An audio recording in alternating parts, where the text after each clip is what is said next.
Welcome everybody to Daytime Stories with Jeri. We are in this a couple weeks now, and we hope that you're having a fun time enjoying books, learning new things, seeing new cultures, maybe having some fun. That's the idea, is fun, fun, fun. I love fun.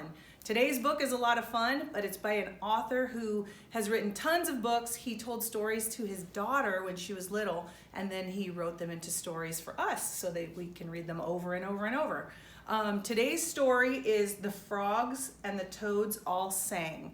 Now this is by Arnold Lobel and his daughter Adrian. She colored the thing, so she didn't do actual illustrations, but she brought in the color.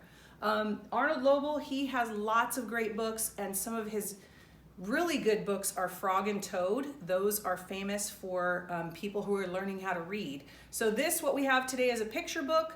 But if you are just getting into the transition stage where you're going from picture books to reading on your own, those are great books to start out with. And they're lots of fun, and they're good stories, and they're about friends. Frog and Toad are friends.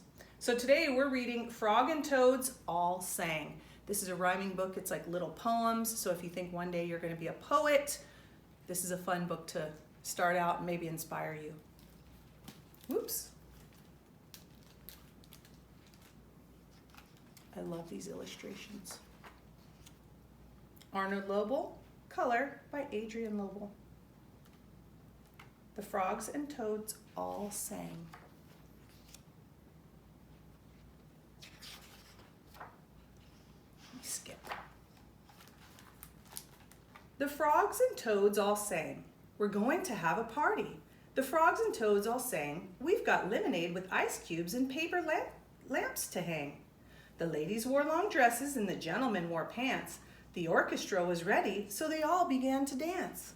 They all danced in the meadow, they danced in the street, they danced in the lemonade just to cool their feet. Check them out. They got their feet in the lemonade. Wouldn't you guys like to go to a dance where you get to put your feet in lemonade? Your parents probably wouldn't like it, but it would be fun for you. Miss Frog went in the kitchen. Miss Frog went in the kitchen to bake some apple pies. The little frogs were watching with hunger in their eyes. Miss Frog went in the kitchen to bake a sugar bun. The little frogs were waiting until the bun was done. But when the stuff was finished and the cooling on the shelf, Miss Frog cried, "Go away, you fools," and ate them all herself. But she did all the work. She should get to have some, right? I love to eat. "I love to eat," a fat toad cried. "I eat all day," he cried with pride.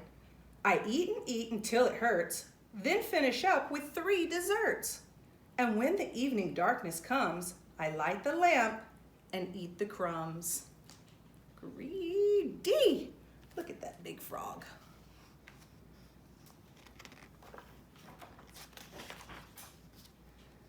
Pollywog School. I bet you guys will like to go to this school. Underneath the lily pads, where the mud is cool, many little pollywogs swim their way to school. "We go to class each day," said one, "and all we do is wiggle. We do not read, we do not write, we only squirm and giggle." I think that's how most of us go to school, right? We just squirm around and giggle. Bright green frog. A bright green frog with slippery skin played waltzes on a violin. But while he played with skill and grace, he wore a frown upon his face. "I fiddle well," he sighed, "and yet I'd rather play the clarinet." Sometimes we're good at stuff, but we don't want to do it. Isn't that funny? Made for toads. A sunny day is made for toads to play and leap down dusty roads. A rainy day is made for frogs to swim in swamps and under logs.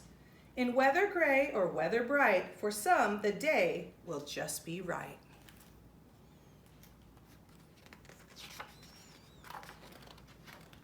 There was a frog. There was a frog who had a car. He drove it fast, he drove it far.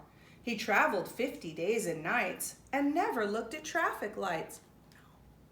I learned to drive quite easily. but I never learned to stop, said he. Isn't that funny? He just ran the red light. Tell your parents, don't run the red light. Night. Two toads sat dozing on a rock. One said, I think we need a clock. The other said, I do agree. A clock for you and one for me. And then we wake and there is no light. We'll always know that it is night.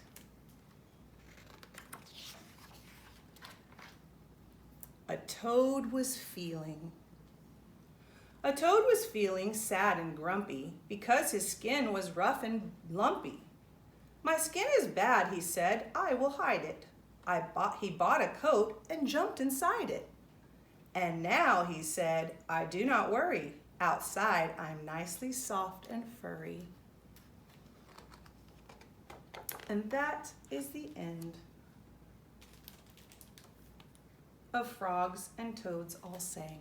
So if you like poetry, or you like the pictures, or you're learning how to read, go get more books from Arnold Lobel at your local bookstore or the library. You guys have fun. Click like and subscribe, and we'll see you next time on Daytime Stories with Jeri.